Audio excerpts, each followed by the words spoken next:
Welcome to Pour It Out. I'm Haley. And I'm Brandy. Thanks for joining us. Episode 5. Woohoo! We're back. We're back. We took a little bit of a break, but Brandy went across the pond. yes, across the pond and back again.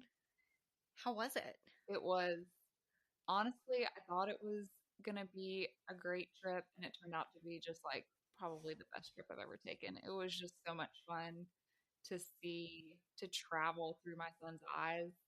And he just did so well and loved every minute of it. And it honestly went way better than I was expecting. So that was good too.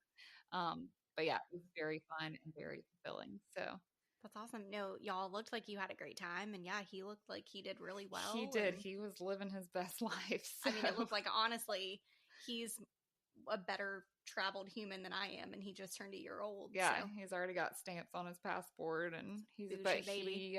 He pushed through like jet lag and sleep deprivation and naps on the go and just all the things that a 1-year-old most of the time like has to have. And he was such a trooper.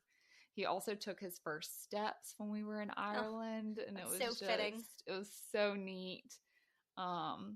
And yeah, we had a great time. The places that we stayed at were beautiful. And we'll have to do a little short, like 10 or 15 minute recap. Yeah, that would be, because I went back and I listened to the travel episode, and I was like, now actually going, there's so much more. Yeah, like have a little bit more to add. Yeah. And can add to that. And really my hope is to make it not seem as daunting for parents to take their kids on a plane or, I will say I had some positive feedback on that. I had a few people tell me that after listening to you talk about all the preparations you made, that they were like, oh man, maybe I can actually do this. It is totally doable. That was the goal. Now, it will not be a relaxing vacation.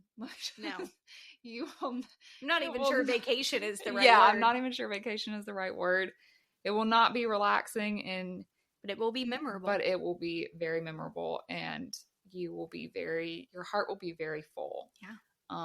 Yeah. It was just one of those things that I was like, I can't believe I'm actually living out. So what our heart is not full about is FSU's tragic loss. Yes. Yeah. Tragedy. Not ready to talk about it. But it was in a beautiful location. I did appreciate your Harry Potter reference about the stadium. Oh, yes. So when you're in the stadium, so it's a soccer stadium, and the way that it's built up, it really is beautiful. And we were kind of toward the top of the stadium, and you can look out and you can see the skyline of Dublin. It's very Tri-Wizard And you just felt I was like, wow, it feels very magical. So we're big Harry Potter fans, for those of you that don't know that about us. I sent her a text like halfway through the game, and I was like, I feel like I'm in the Tri-Wizard tournament. Okay, so Kristen said the same thing. Really? Okay. I told her what you said, and I was like, and she was like, oh my God, I had the same thought. Yeah. Okay, good. At least it wasn't just like you. the crazy basically, one. I mean, honestly, a Quidditch match might have been more enjoyable. It was so fun too, because so at the game, there were these 3 guys in front of us, and they were all Irish. And it was their first college football game. Oh, that's fun. And the one guy was a huge FSU fan. Really? But all the way in Ireland. Yes. Oh, that's so fun. It was so neat because he was like living his best life. Like he was so excited to be there. Oh, that's so fun. He was like taking all the pictures, all the videos. And I was like, this is so cool to see. I was like, this is really what it's about. So, well, and FSU has always traveled very well. We traveled way better to Ireland than I even expected. But I had other friends that were there text me and say it was like 90-10. They had FSU the bars dominated. Like slam full. It was crazy. Yeah. No, it was awesome. Very fun atmosphere. Well, guys, thanks for allowing us to have a few weeks of a break while Brandy traveled and had the best trip. So got back to reality. We're back. Settled in. So, well, Haley, what are we pouring it out with tonight? We are pouring it out with Aveline wine. Have some rosé.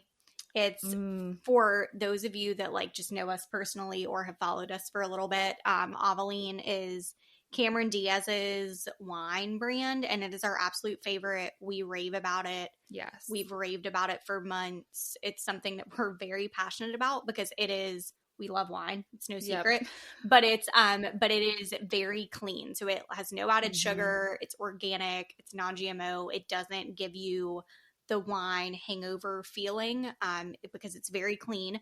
So they have so generously partnered with us because we love them so much. And they have given us a 15% off site-wide code for the rest of the year. So you can go to drinkavaline.com. So it's AVALINE. So drinkavaline.com/pour it out and use our code pour it out for 15% off the whole site from now until the end of the year. And honestly, they make great gifts too. They have like a, what is that package that you can? The Friends of Avaline set. And it kind of gives you like a taste of all of their options or some of their most popular ones. And so with the holidays coming up and stuff, that would be a great thing to send Such somebody. a good point. And it's so easy because you can have it delivered right to your door, whether it's a gift or for yourself. You're hosting. Yeah, like a lot of holiday hosting is coming up. So even if you wanted to buy it and put it away for and have just a stockpile of wine, it's really, again, very good quality for everybody. Yes. It's a very good price. I mean, you can even go buy it at Publix, and even when you buy it at Publix, I mean, it's like $15 a bottle. Yeah. So I mean, still like a very good price point. But if you want to stock up and you want a percentage off, use our code. Who doesn't want to stock up on wine, Amen. Well, since we're getting back into the swing of things, we this evening are going to talk about a topic that's a little bit more serious, but also pertinent to where we're at in our lives. We talk a lot about getting into our 30s and what that looks like, what we want out of life, and what we foresee for our future. And really, our careers play a big role in what our lives look like at this point. Haley has had some recent career changes, and we're going to sit down tonight and talk about what that looks like and how that came to pass. And then also too, if you're somebody that is sitting there and really either just unhappy with your work-life balance or unhappy with your career or even just ready to make a change, hopefully this kind of provides you some insight into some opportunities or how to take that step and get up that courage to make a move. Yeah, it can definitely be really scary. I am coming up on October will be a year that I made a pretty drastic career change. To Brandy's point, we're going to talk about what it's like to be in your 30s and take a leap. And I feel like that transition to, you spend your 20s really just going to college, getting an education, going to school, whatever that looks like, getting training, and then getting started in your career. And by the time you reach your 30s, you kind of have figured yourself out a little bit more. And you've kind of figured out what you want your life to look like. And you start thinking a little bit more long term. And I feel like that leads to sometimes some crossroads and some decisions. Yeah, I would 100% agree with that. And I think I have said this for a long time, that I feel like it is such a mistake to ask 18-year-old kids to pick a major and decide what they want to do for the rest of their lives. Yeah. Like you're a baby that has no life experience. And really, honestly, I feel like you should have to, I almost wish that we did things differently in the States. That like when you got out of high school, you were just forced into the workforce and you had an opportunity to kind of learn different trades and like learn more about life. Right. Before you and what have to make a decision about what career you want to have. Because I think that like it can be a disservice for so many people. And I know very few people at our age that are actually doing whatever they majored in, unless you went to med school or you're an attorney or like something that took a pretty significant amount of school. But I don't really know many people that are still on their same career path that they chose when they were 18 and a freshman in college. I mean, I for sure am not. So yeah, I mean, just same. Life just throws you things and you kind of have to learn to roll with it. And also to make some decisions that are going to better your life long term too. Yes. And making those decisions at 18 is a lot of pressure, but also too, you don't always make the decision that will benefit you in the long run. Yeah. So yeah. And I feel like too, when we were in school, I mean, gosh, we've been graduated from college 10 years. Yeah. And when we made the decisions of like what we wanted to do with our lives or, whatever that was, COVID hadn't happened. All of these like The world niche looks so side different. hustles hadn't happened. Like Yeah. social media wasn't really much of a thing. And I Mhm. just feel like the workforce, even in the last 5 years, has changed so drastically. For sure. And Yeah. there are so many other options and like revenue streams that you can explore that are like just honestly more enjoyable. Right. Yeah. And give you more time to enjoy your life outside. You're not so necessarily, people aren't so focused on the grind. Yeah, the workforce, anymore. I just feel like is becoming a little more flexible. Yeah. Let's hop into it. Haley, if you want to talk a little bit about what your previous career looked like, and then what were some indications that this just wasn't working, that you wanted to take a different direction? How did that get to that point? So I was extremely career focused all throughout my 20s. If I'm being really honest, it's probably one of the reasons that I'm still single, because I was extremely career driven. For the first 5 years, about 5 to 6 years, I was the regional director for a national nonprofit and for a healthcare nonprofit and managed our entire region. So I traveled a lot. I ran a lot of events. I did probably about 5 people's jobs. So I was just slammed all the time when it was event season. Like, I would be like, okay, it's event season. Like nobody's going to see me for months. I won't see you for a few months. And so I had a really big job at a really young age. Unfortunately, when COVID hit, nobody really gives to nonprofits the way that they do when it's not, dire times and they're having to make a lot of budget cuts. So they did a mass layoff at the nonprofit I was at. Myself and 400 other people got laid off. Well, and events during COVID weren't happening. Events during COVID weren't a thing. Discretionary income for budgets that you would have given to nonprofits or you would have gone to events with. Other companies were focused on retaining their own employees because the state of the world was such a scary time. And look, I understand it, but it doesn't make it easy for those of us that were in jobs that maybe weren't sustainable through COVID. Right. So I got laid off from that job and then I went into pharmaceutical consulting for a private firm, which I loved, worked for some of the best people that I've ever worked for. But I mean, the last client that I presented to before I quit was Pfizer. Mm-hmm. So very high stakes between the pharmaceutical consulting firm and the prior job that I had as a regional director. Like I was just extremely burnt out. Mm-hmm.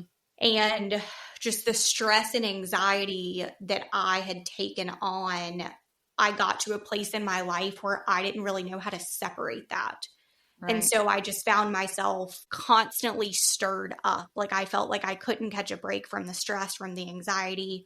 And it was constantly spilling over into my personal life. And so I really had to sit down and have a really deep heart to heart with myself about what I wanted my quality of life to look like in my 30s going forward. And I felt like I had worked for a really long time at a young age to build a career that quite honestly was just kicking me. Mm-hmm. And so I just decided that I had pretty much just become a shell of a human and that I needed to make some changes. And definitely that, I mean, just as your friend, you could see the stress that, like you were saying, just outpoured into your personal life because your career is so important to you and you take it so seriously.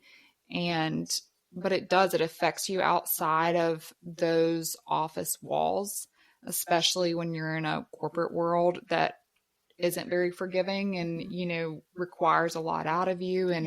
And like you said, the burnout is real. So that can get, after doing that for so many years. Well, and that's not to say that I don't understand it either. Like I had very big jobs that required a certain level of perfectionism that were very serious roles. So yeah, when you're in pharmaceutical consulting, you have to get it right. Right. There's just no way around it. You have to have a level of perfectionism, but it doesn't not weigh on you as a person to have to be that strict about, the bulk majority of your life. Right. Well, and then that leaves you with, when you're burnt out at work, coming home, then you have no energy for anything else. And that can really be draining because Yeah. then you don't have a lot fulfilling you outside of your career. So that kind of leads into like, what was the motivation behind the move? And then, like, what is your why? What made you, this is the point that I'm going to make a turn, I'm going to pivot? Yeah, I mean, I think that that plays really well off of the first question because, again, I would say my motivation behind the move was the stress and anxiety. My dad's always told me from the time I could remember that if you love what you do, you will never work a day in your life. Mm-hmm. And I really had to sit down and really take that advice to heart and figure out what that meant for me. And I finally realized that I loved the idea of a big career, but I didn't love the career itself. Oh, wow. Yeah. And I think that that's something that I really had to make a distinction for myself of, is it the idea and the allure of this title and this job for me to be, because I mean, I'm not going to lie. Like when I told people what I did, it sounds impressive. Right. Yeah. You know, like I had a really impressive LinkedIn. I had a lot of followers. But I was a shell of a human. Yeah. So at some point, you just have to decide what's best for your mental health. Yeah. And do you like the idea or do you really love the career? And if you love the career, that's fine. Yeah. I just finally realized that I didn't. Yeah. And it can create this, you know, especially now with like social media and everyone keeping track of each other and things like LinkedIn, it's like a persona. Yeah. That is super impressive. But at the same time, yeah, you have to kind of take a look at yourself and be like, but am I truly happy with where I'm at and what I'm doing? Right. And is it what's best for me, or am I doing this for other people? Yeah. And I think the older you get to, you realize just how fleeting life is. Mm-hmm. And I think that, I mean, we're still young, but your own mortality kind of starts to hit you. Mm-hmm. And you just kind of realize, oh man, like look at how fast just our short side of life is flies gone by. Yeah. You know, I mean, you're a mom now. Like it feels like Jennings was just a baby, just born yesterday, and he's, you know, over a year old now, and he's walking, and it just goes by so quickly. It starts to really set in with you. It starts to really set in. Like, do I really want to spend the next 30 years doing this and being like so stressed out all the time? Like, not really. Right. Well, and the why is so important because you spend such a large portion of your life in the workforce. You know, I mean, you spend 30 plus years in the workforce, 8 hours a day. I mean, that is a big portion of the why behind your day, what you build part of your identity around. Yeah. And then what you foresee in your future years. Well, and I'll just be super honest about this. I had so much anxiety and so much stress that I was at a point that I was clinically medicated for how much anxiety I had. And so that was another really big turning point for me too, was like, okay, is this really worth clinically being on medication? Your mental health. Yeah. For however many years. Like, right. And it just, for me personally, it just was not worth it anymore. Yeah. Yeah. And I do think more and more people are kind of coming to that realization in that you need to put your health, your mental health, your stability, emotional stability ahead of what looks like to be something super impressive or something, you know? Honestly, too, I was at a phase in my life where I could make that change and it didn't impact anybody else other than myself. Yeah. So I think that that's something that I really had to weigh out too. Like if there was ever a point in my life that I was like definitively going to make this decision, now was the time to do it so that I could reestablish myself so that when and if I like get married and have a family of my own, it's not, I'm past a point where the changes I'm going to make are going to impact an entire family. Right. And I also recognize that I'm sitting here saying all of this and that doesn't necessarily resonate with a lot of people because a lot of people are not as fortunate as I was, where like, if you made a big decision like that, you're supporting a family. So like you may be this stressed out and this burnout and you maybe don't have an option because from a financial perspective, you have a family to support. Yeah. Well, so you made the decision of like, okay, I need to make I need to make something happen. Mm-hmm. So you started making moves. And really, action is the only part of your being that will then create something happening. You didn't just sit in it. You decided, like, I need to make this move. Like, how am I going to best do it?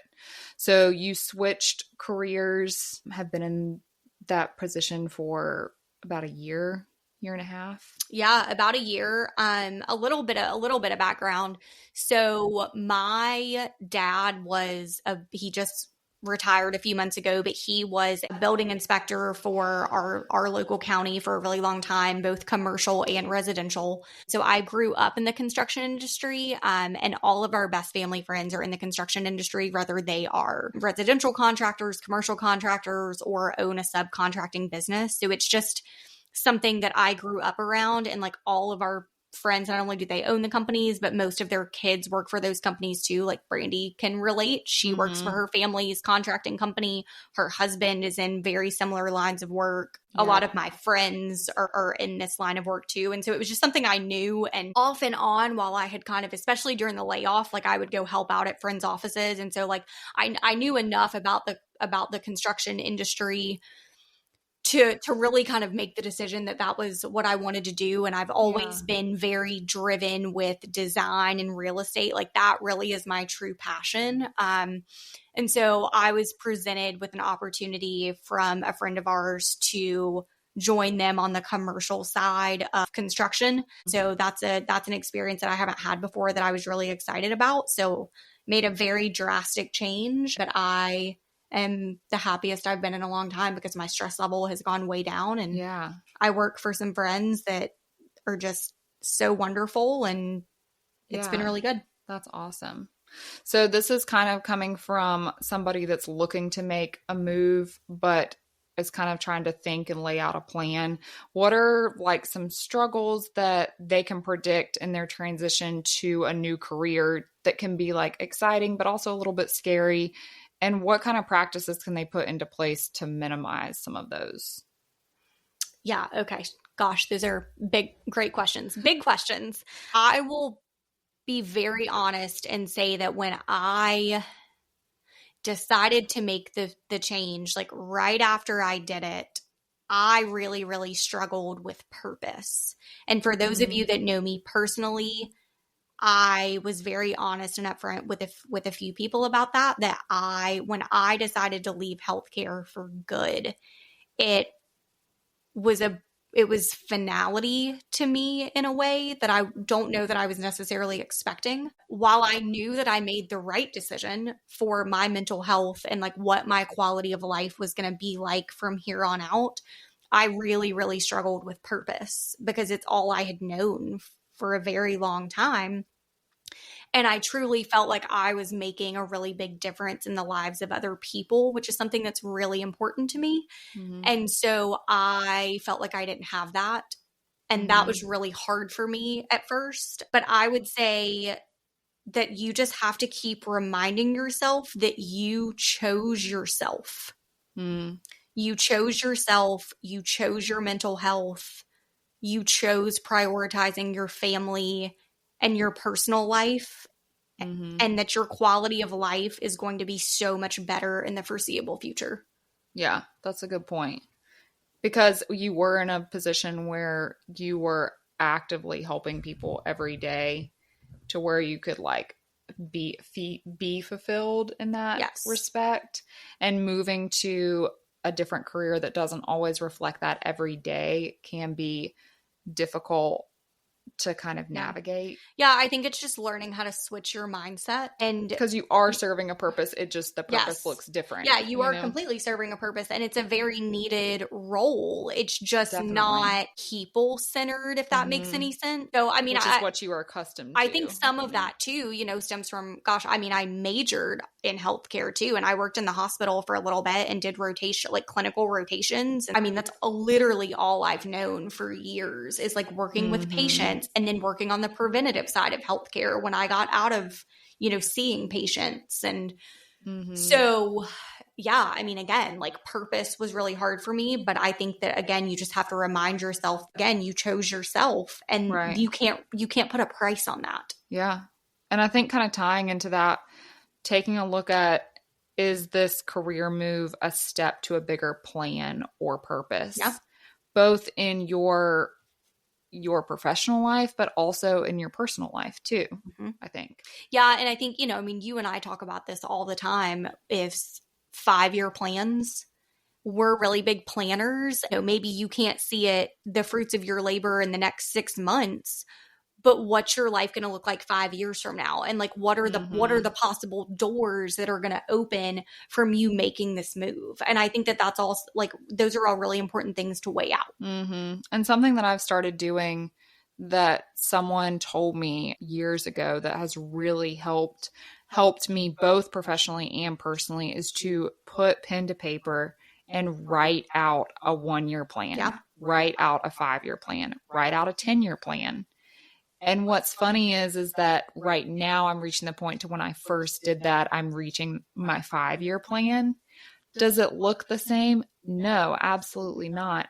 But are there things that I can say that I accomplished and then give you clarity to move forward?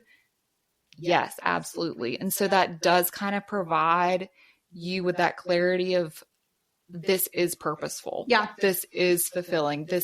I am accomplishing, I'm making steps. I haven't just wasted these years, which is sometimes what you can feel like in the day to day. So that really helps me as well. Yeah. And I think also realizing that fulfillment can come in many different forms. So even if you're in a career that doesn't necessarily fulfill you, find something that does. Yeah. And prioritize that. Yeah. This one is a little bit different, but imagine how, with different career moves comes different routines, different schedules. Everything has pros and cons to it. So this is just kind of thinking, when you're making that move, what does an average day in this career look like? And how do you best prepare for that change? Because we all have our routines. And when you do make a career move or you're starting a new job, that routine is going to change. So what do you do to prepare for that and anticipate that? So it's weird because I am a morning person because I go to bed really early. So I am a morning person. I'm up pretty early, but I have never been great about having like a set morning routine. I don't know why that's so hard for me, but I'm not I'm going to get up and leisurely drink my coffee and make myself some breakfast and then get ready. Like, that's just not me. Like, I would rather I get ready very quickly. And so I would much rather just give myself about half an hour, do what I need to do, and like get out the door. Yeah. Going. That just I don't know why, that just works the best for me. So when I was working for the private firm, we didn't have to be in until about 9 o'clock. And now construction starts really early. Yes, so I had to adapt to being fully functioning, running a team of people by 7:30 in the morning, which is a really early start time. But the beautiful thing is we're also done at 4 o'clock every day. A good early finish time. A good early finish time, which honestly I would appreciate. And we even asked this in our first episode, would you rather go in early and get off early or go in later and get off later? And we both said we would rather go in early and get off early. Yeah. And I think the 4 o'clock in time has also in the last year been so vitally beneficial for me. And I never realized what big of a difference that hour made. Like, the difference between getting off at 4 and getting off at 5 is huge. And it does not sound like that big of a difference. But when you really think about it, that is 5 additional hours a week that you get back to be able. And that you're not sitting in traffic. And that you're not sitting in traffic. And that you're also, it frees you up to I don't have to make appointments during the workday anymore. Right. So that also eliminates you having to take PTO time or whatever that may look like. It gives you the flexibility to make appointments, which is super nice. And it's also given me the ability to have meetings with for outside ventures after work. And then also too, with the time change, you're not getting off at dark anymore. Yeah. You feel like you still have a life after that. That I would say has been the biggest thing. I would say for those of you that do really thrive off of a morning routine, if you do have to get up and be out really early, a couple of things that have worked really well for me. I've got a coffee maker that I can set ahead of time to brew first thing in the morning. So that's really anything that you can do the night before that mitigates what you have to do the next morning. I feel like it's super helpful. So coffee is a huge one. if you make and pack your lunch, like doing that ahead of time. Yeah. Just, I don't know, anything that you can do to take something else off your plate the next morning is helpful. Then it makes those early mornings not so they run a little bit smoother. You know, you're just out the door and ready to go. Yeah. Yeah. No, I agree. And also too, you know, flexible schedules have become such a thing. Yes.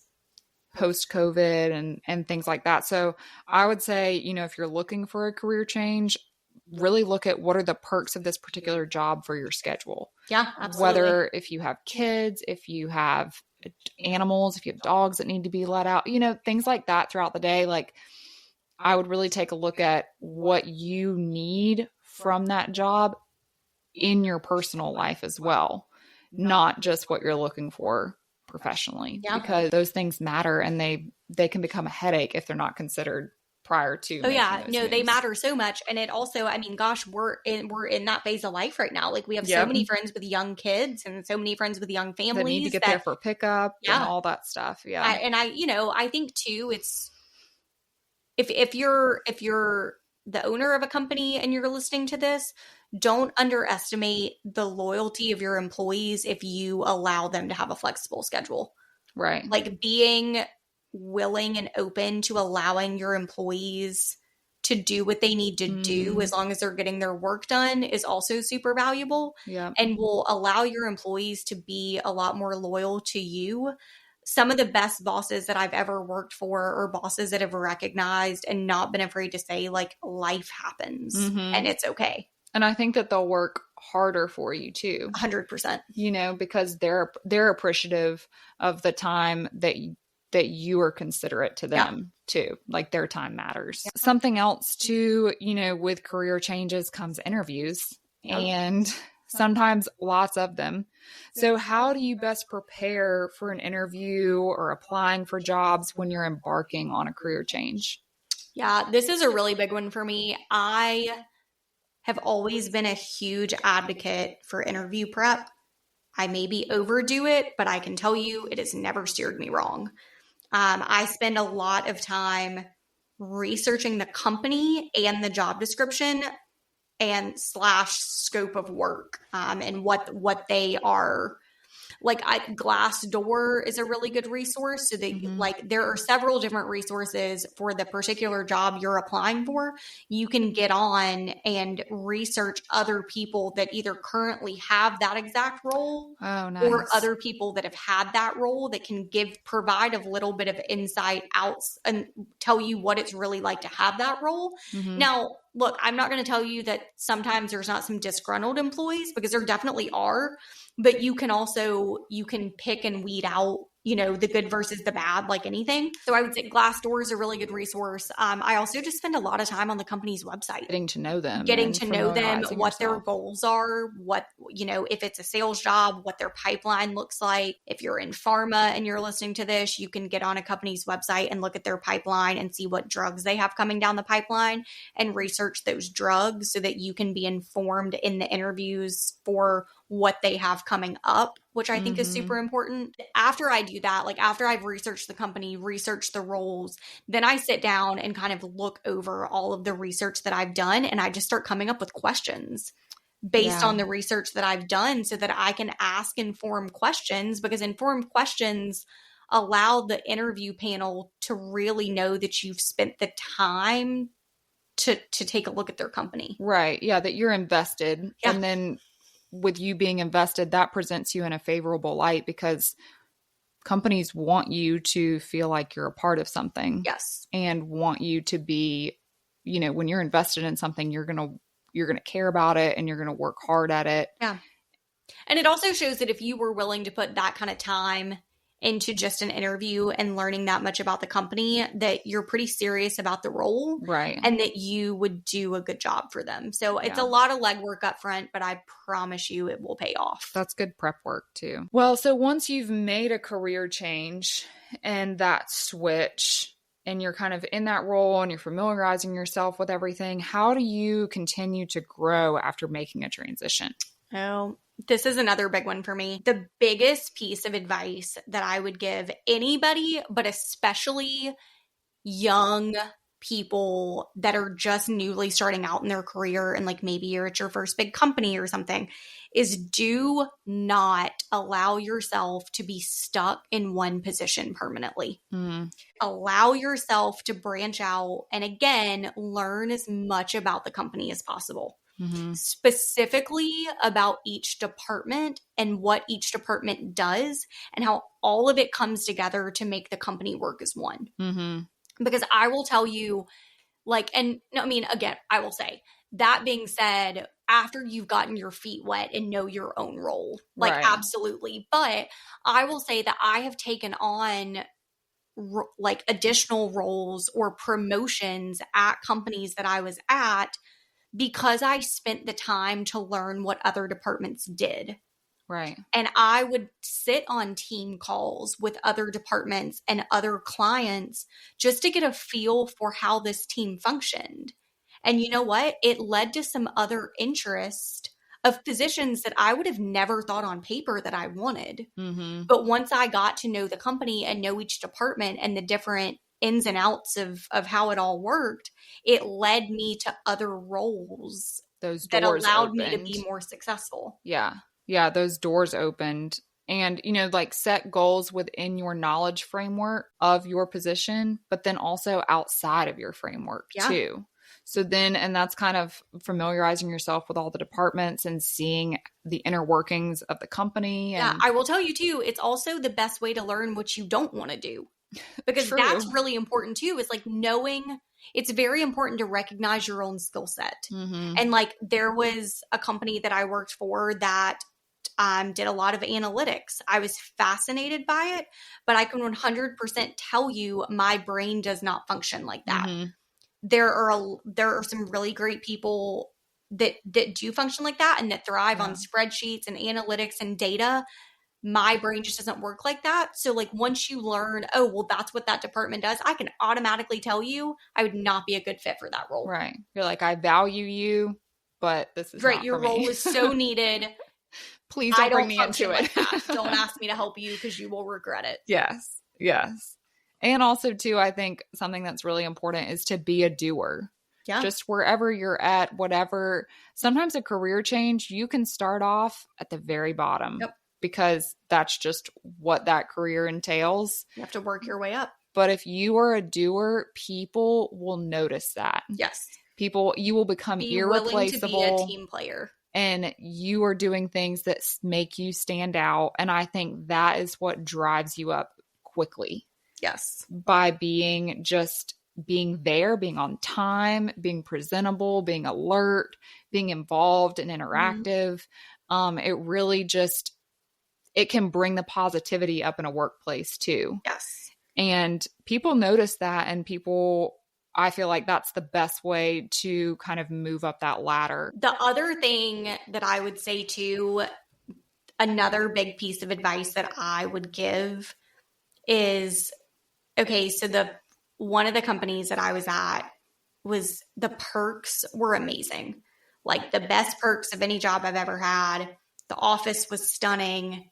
It was a high-rise office. There was cold brew coffee on tap. There was beer on tap. They catered lunch almost every day of the week. I mean, it was wonderful. But the one thing that I would say is don't allow yourself to be fooled by the perks either. Because the job was wonderful. The owners of the firm are wonderful. Like truly some of the best people that I have ever worked for. But sometimes you have to be willing to look past all the perks and admit when it's no longer working. And that was something that I really struggled with, because when everything's so shiny and showy and pretty, like it's very hard sometimes to take those rose-colored glasses off and say, but I'm still not happy. It draws you in to the point that it's hard to see. It's hard to separate it. So I would say that's also something to be cognizant of, especially with a lot of these like millennial and Gen Z startups that like everything's very trendy and like very relaxed. Don't allow yourself to be fooled by the perks. Especially at the expense of your own personal walk in your own personal journey and what is best for you. Right. Like it may be shiny and pretty, but if you're having to medicate yourself to get yourself there every day, like still probably not great. Is it worth it? Yeah. No, I think that, and especially seeing some of these work environments that we see now, that is very prevalent. Yes. And so I think that's good advice to remember to kind of zoom out. Yeah. Just take a little bit of a step back and look at some different perspectives and make sure that you're making the right decision for yourself. So to kind of close it out, I have one last question for you. Really just how can the people closest to you, if you're looking to make a change, which can be, like we said, like exciting, but also scary, nerve-wracking. You're a little unsure too of direction maybe. Yeah. How can they offer support and encouragement for someone looking to move career paths? Yeah. Well, I think that you really hit the nail on the head there with that first part of just recognizing that it can be scary and that, just being that person and that support person where they know they can come to you if they need to or if they want to, but also I think it's really important to recognize that they may not want to talk about it. I can say for me, when I made the decision to like definitively leave healthcare for good and was really struggling with that sense of purpose, I didn't want to talk about it. Yeah. And that was something I just kind of had to keep to myself for a little bit. So I also think something that's really important is just to be realistic of your expectations for that person for a while. Mm-hmm. So like you may not see or talk to them as often, if at all, for a little bit. And just while they're going through that transition, but just extend grace and know that it's not forever and that they will come out on the other side eventually. And they just need some time and some people to be patient with them. Mm-hmm. And you are someone's cheerleader in life, and remember that when someone is approaching you about change. Yeah. Be encouraging, listen, also sometimes be their voice of reason so that they can really have clarity about some pros and cons and some things that they're, if they need to talk through something, allow them to talk through if they need to process something. And then sometimes if they need some space because they're trying to sort things out themselves, give them the grace that allows them to have that space and just kind of, allow them to sit in that time of sorting through what they need to do. Yeah. And I think for those of you that are, toying around with the idea of changing careers or moving jobs, like it also, to Brady's point, can be really exciting. I can tell you that once I came out on the other side and realized just the amount of opportunity that I have been given, like I have not been in this good of a headspace in a really long time. Like I have not had this much peace in a really long time. And it has also given me the ability to explore a lot of other side ventures that have been on the back burner for a really long time that quite frankly, like I just did not have the bandwidth to take on. Like this podcast. This I can honestly tell you, had I not made a career change, this podcast would not have taken off because neither one of us, Brandy nor I, had the bandwidth to take it on, which is why we talked about it for 2 years before we did it. I've got some other things in the works that are going to launch in 2025. So, it's just really freed me up creatively to be able to explore things that I also wouldn't have had the opportunity or the time to do. And I kind of just decided that I was finally being blessed with an opportunity that allotted me to do all of that. And that's a really rare thing to find. So I think that's the other piece of advice that I would give. Like if you think that you've got the time to explore some dreams that you've had, do it. Yep. Chase your vision.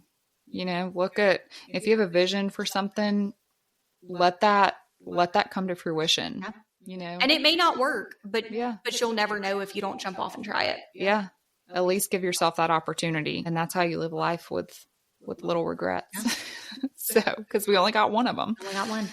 But okay, well, that kind of wraps up this episode. We hope that this gave you guys maybe some clarity if you're thinking about making a change, maybe just that push to go out into a new venture. Yeah, absolutely. And that's kind of what we're here for, is hopefully to inspire just let yourself be creative and believe in yourself that you can make any change that you want to. It's never too late. It's never too late. Thank you guys for joining us this week. Yeah. Thanks, guys. All right. Thanks.